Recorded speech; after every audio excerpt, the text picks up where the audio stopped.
This is part 3 of relationship number 6. Picking up where we left off, it was Christmas of 2022. Now, as I mentioned before, she got me a very big, expensive Christmas gift, and everyone else pretty much got peanuts. At least that's how I saw things. And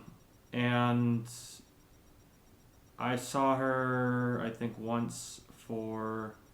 I saw her once for January. We walked around Red Rock, and once again, she talked about marriage, kids. She said her biggest concern was the man leaving her, which I look back at the big relationship that she was in a few years ago, where the guy left her, and it really hurt her.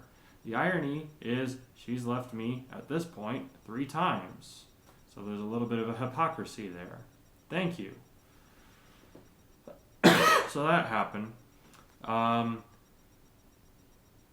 She did mention that I rely on her too much. Well, the way I see it is Anderson's not really available that much.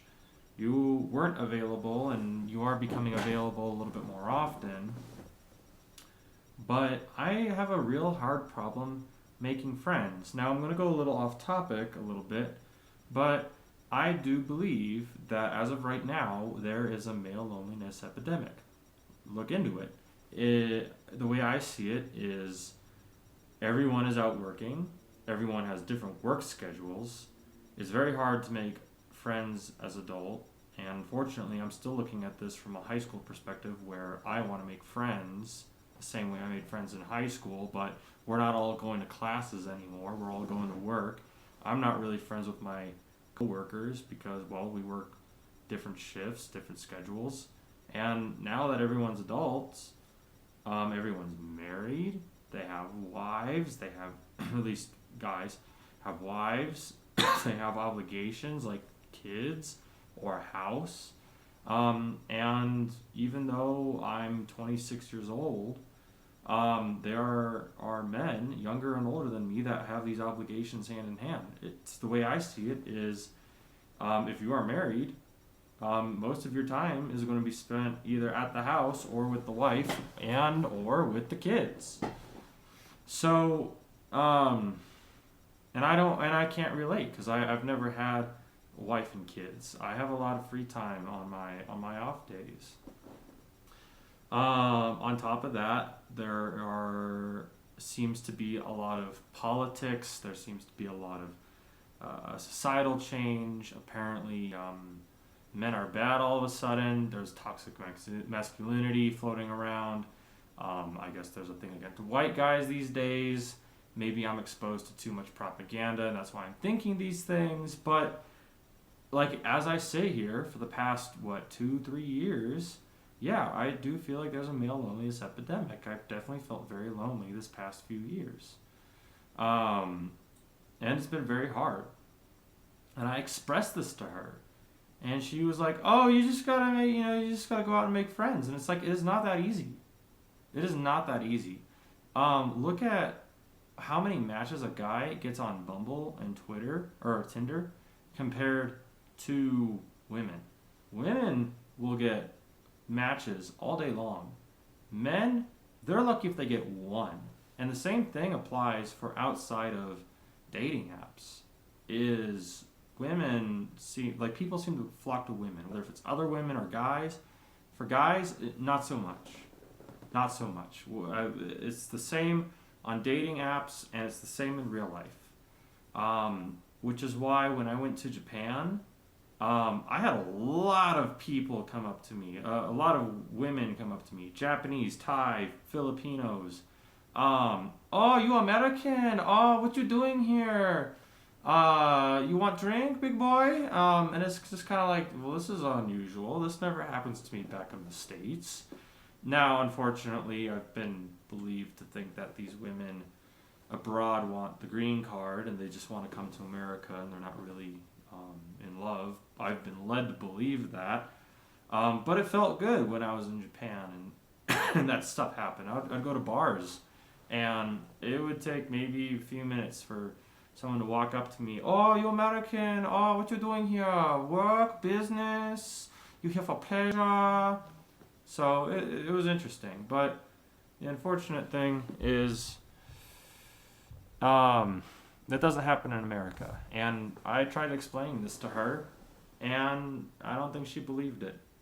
I did get LASIK surgery. I used to wear glasses. I did get LASIK surgery, and this happened twice. I'm going to put LASIK on hold for a sec. I'd go to church. She would sit in her usual spot, which would be on the left side of church, and I would sit on the right side of church. So we were still going to church, but we weren't going to church together. But there were 2 times where she's sitting in my spot. And it's like, if you want to come to church with me, just say so. But this was right around the time I had LASIK. My dad came down to help me. I couldn't drive. I was actually pretty messed up from the diazepam that was given to me. It felt like I got drunk and then got hit by a train.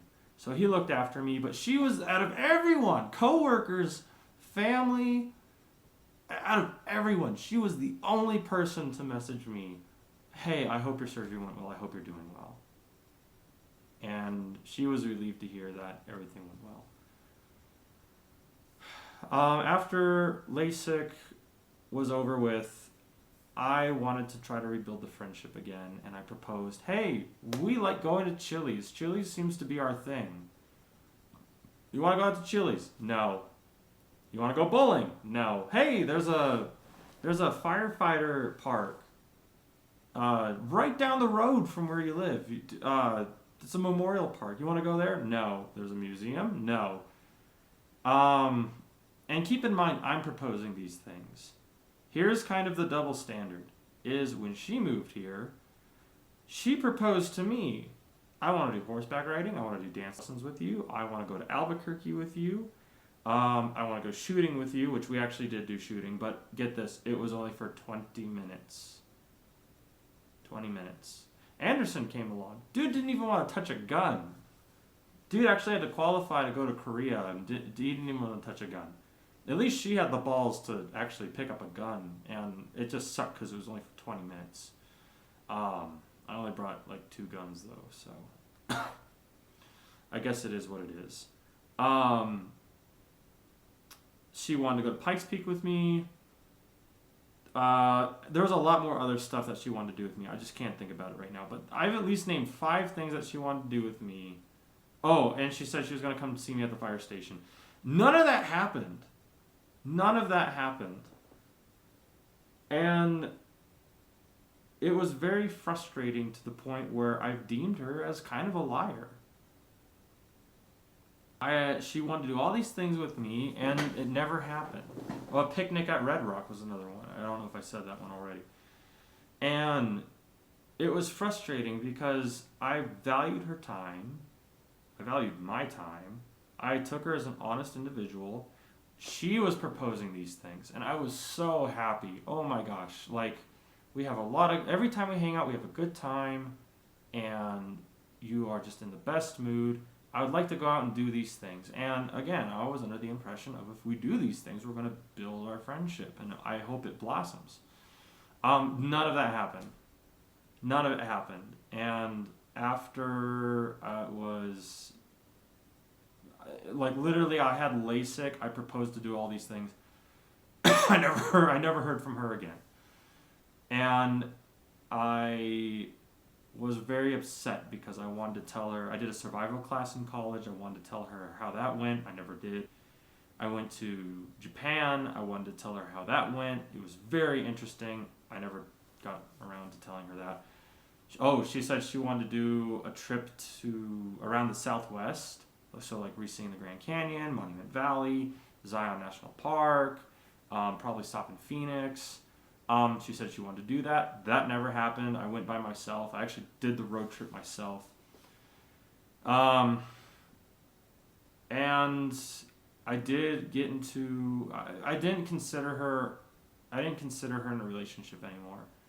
I considered us being in a relationship from March of 2021 to July of 2021 when she proposed being in a relationship, which I As long as we were doing stuff, romantic stuff, relationship stuff, that to me was a relationship. And then when she said, no, we're done in July, okay, we were done.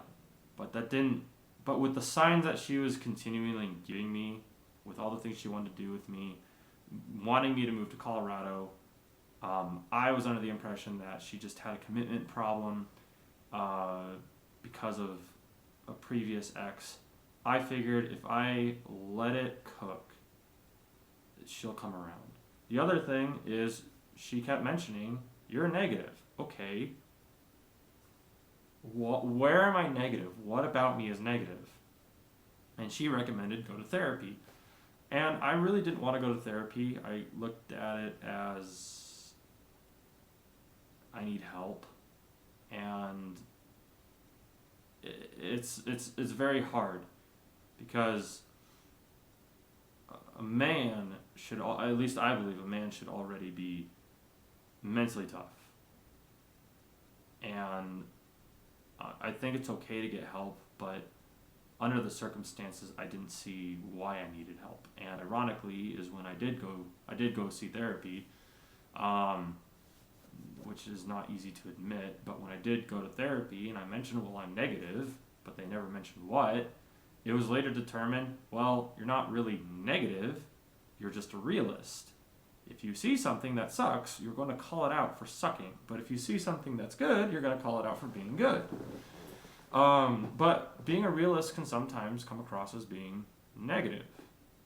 And I told her that, and I don't think she believed it.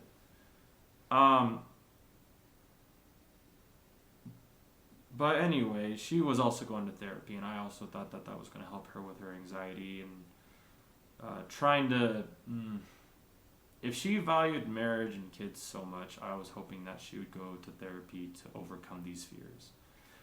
And while all of this was happening, I've tried very hard to do well at work, make money, save money, try to be there for her.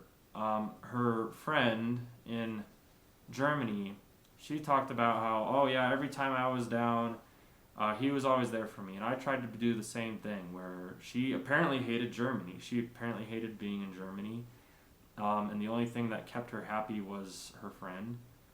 Or going to some abbey nearby the base that brought her peace. I guess there was cows there. And I tried to be the same thing. Like, hey, she really didn't like Colorado. Okay, I'm sorry about that. You did put it on your dream sheet, so you can't complain too much. But, I'm trying to be here for you. I'm trying to, be, I guess, supportive. And I just don't understand why she wouldn't let me be supportive of her the same way she let the other guy be supportive of her. Despite the fact that she does and says things to me that she doesn't do to other people, which is very weird. Anyway, there was a point where I did get into another relationship, but I will talk about that in the next video. That one is a little awkward, but I felt like I haven't heard from her. She's probably really messed up. Like, she really did not like Colorado. As far as I'm aware, she's going home, playing video games, confiding in her dog. She doesn't go to church anymore. She's probably really just messed up, and I guess I had to move on. And I didn't want to move on, because I looked at all of the great things, all the happy times that we had together. When things worked. We were a great team. We shared a lot of the same values, a lot of the same faith. We were both physically attracted to one another. And I would say it just kind of boiled down to two things. Lack of communication, and we eventually stopped putting God into our relationship. I remember we would do Bible studies, like online Bible studies. She stopped after a few days. I don't know why. We're trying to talk about God. We're trying to talk about our faith and you stopped putting effort in. And there was no explanation. It just stopped. And there was no, communication fell off. And I told her, look, I would really appreciate more communication. The problem with the communication, though, is I believe that she does not like criticism. She does not like being criticized. And I believe she believes it goes both ways. She doesn't want to tell me what's going on out of fear of hurting my feelings.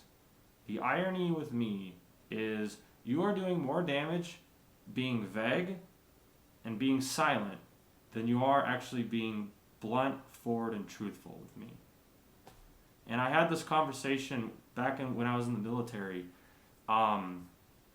with a senior NCO and an NCO is, Richardson, you do not pick up on social cues. And I said, sir, you're right. I don't pick up on social cues. Do you know why? Because I don't play that fucking game. Someone can do body languages. Someone can give me a funny look. I'm not going to know what they mean. I'm not a fucking mind reader. Whatever you want me to do, whether if you like it, telling me to do something, do or don't like it, whatever it is, tell it to my fucking face. It's gonna hurt, but at least now I know what I'm dealing with. And she was not like that. I cannot get an explanation out of her to save my own life. And that is what really mentally messed with me, like really badly. Because I had no idea what was going on. And even when I did ask for an explanation, I felt like I was talking to a very offended woke liberal, where I got scoffed at. Oh my God, I cannot believe you asked me this question. I don't want to answer that. Or even if I do answer that, now I'm offended. Now I feel bad. And now I don't want to talk anymore. And it put me in a position to where, well, now I'm just scared to ask you questions because it seems like no matter what I do or say, you're going to get pissed at me.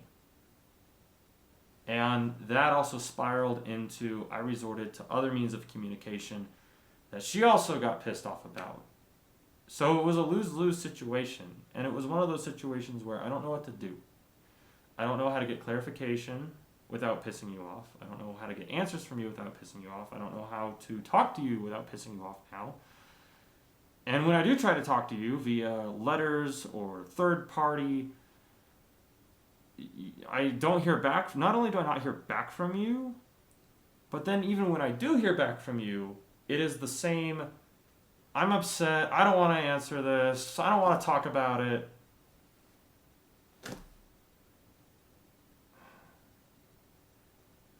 You know, just like fuck my life, I guess. And I am a true believer that the foundation of a good relationship is communication. Good communication. And I mean goddamn good communication. Like, I'm not just talking about like how I'm feeling, but if there's a problem, having the maturity to admit, hey, I messed up on something, or I own this. Or even if like you have a problem with something, let's try to figure it out. It blows my mind, and she is not the only one. It blows my mind that there are people older than me that cannot communicate. They cannot speak their mind. People get offended easily. And people just cannot have mature conversations. People cannot solve anything anymore without getting offended or butthurt. I don't get offended. Do I get butthurt? Yes. But the truth hurts. The truth hurts. But you know what? When you get the truth, you can plan around it, and at least you know what you're dealing with. At least assuming that the truth is going to be consistent. Because sometimes the truth changes. And unfortunately, we live in a world where there's the truth and there's misinformation, where there's 2 truths or 3 truths or 4 truths or how many ever truths. And then you just don't even know what the truth is anymore, unfortunately. There's so much false information out there, it's ridiculous. That's why I got rid of most of my social media. This is pretty much it. But anyway, did I get into a relationship from when I stopped hearing from her to recently? Yes. The situation was very awkward, though. It was very complicated, and it's something I'll express in a different video. But about a week ago, from the time this video was made,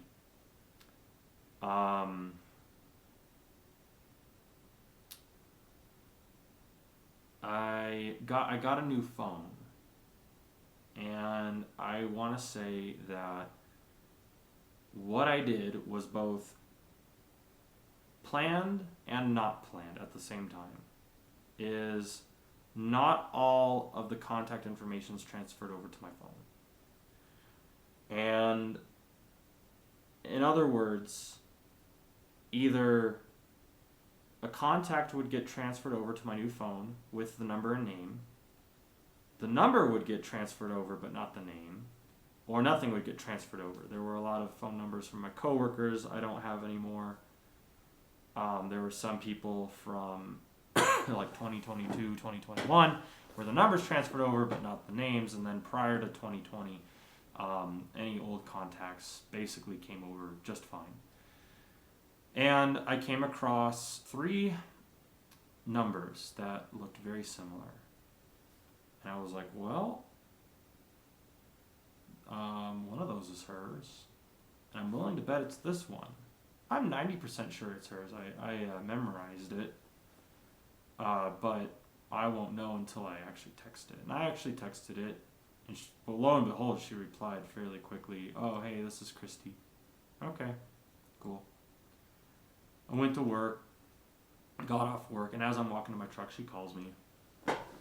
And she sounds happy, and I'm happy that she's happy, and it's great to hear her voice. And I was presented with melancholy news. Not grim news. Basically, she was moving. She is moving in July, and she's going back, ironically, back to Goodfellow to be an instructor. And you know what? I'm actually happy for her. Whether she likes the Space Force or not, whether if she likes certain locations or not, she's in a job where she goes out and does big, good things. She's very introverted, so it's very weird to see her being a teacher, but maybe she'll be good at it, and I hope she's good at it. I did tell her, since I was on the phone with her, I was like, look, I haven't heard from you in a year. Life's really complicated right now.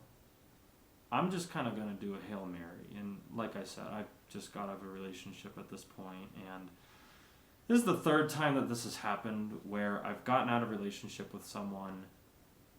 We start off as friends, and then we'll get back into some form of relationship. But this is like the 3rd time doing this now. 3rd time doing the song and dance, and I was like, look, there's a reason why I moved to Colorado. There's a reason why I came to Colorado and did all the things that I did. And at the end of the day, I just wanted to be with you. It's no games. I just believed if we put communication and God back in our relationship, things would work out. And she did what she always does, is just act super upset, act super offended. And she did say, like, I have a problem with misunderstanding signs. Like, just because I do something doesn't mean I want to get back with you. Or just because I do this doesn't mean I want a relationship with you. Nate.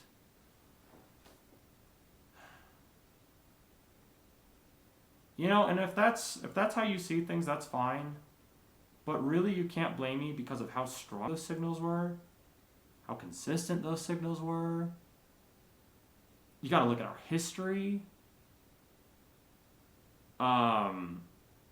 You got to look at the fact that you're not willing to communicate. How am I supposed to know if you don't communicate this to me? I'd be more than willing to ask, but then you get pissed off at me. She did say, like, we're toxic, and it's like, well, we're only toxic because we can't communicate. Or at least one of us doesn't want to communicate. Now, I will say for this phone call, it was an hour long. For this phone call, she. I let her take all the blame out on me. I have a lot of ammunition against her, and I didn't use it.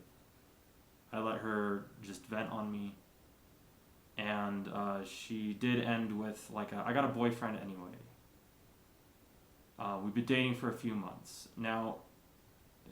Here's the thing: is she's already kind of have a track record of lying and having severe anxiety, and also kind of wanting to do the things that she wants to do and only the things that she wants to do. Another great example is not only all the things that she wanted to do when we got to Colorado, but even movies. Because there's a situation where, hey, I want to watch Into the White, or I want to watch Dunkirk. No, I don't want to watch that. I don't want to watch that either. Okay, what about this movie? I don't want to watch that. What about this movie? I don't want to watch that.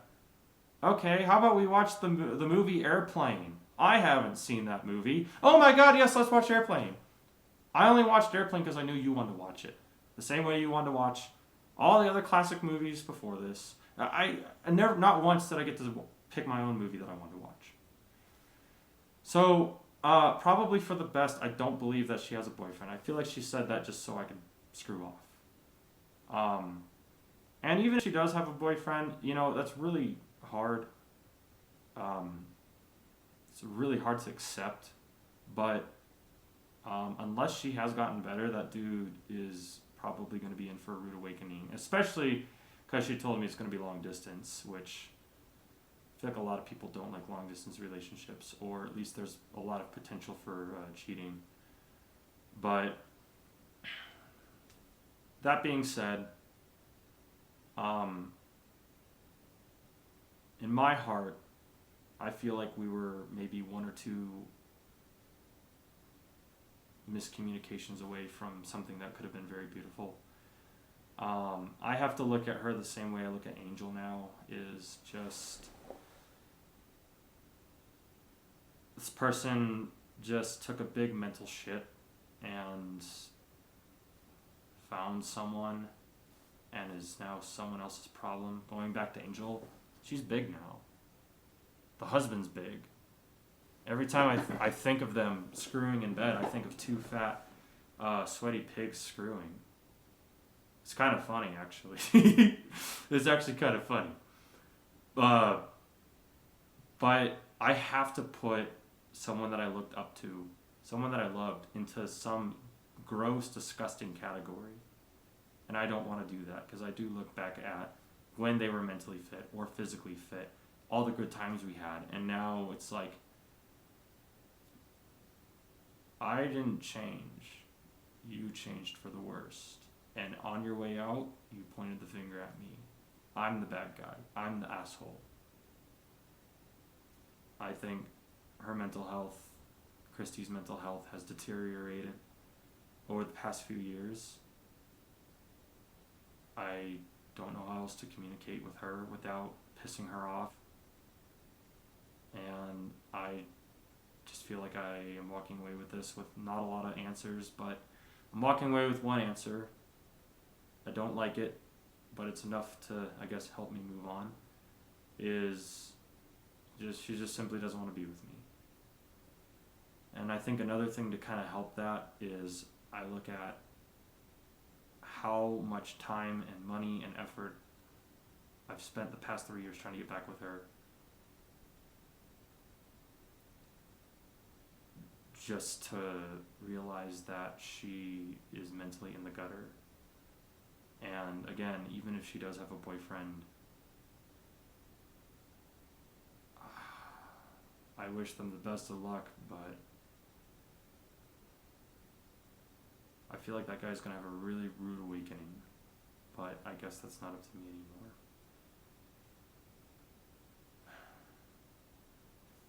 For the next video, we'll be talking about my 7th, most recent, and last relationship. And then I will be talking about what dating has been like, what dating is like moving forward, why I want to date, why I don't want to date, why I want marriage, And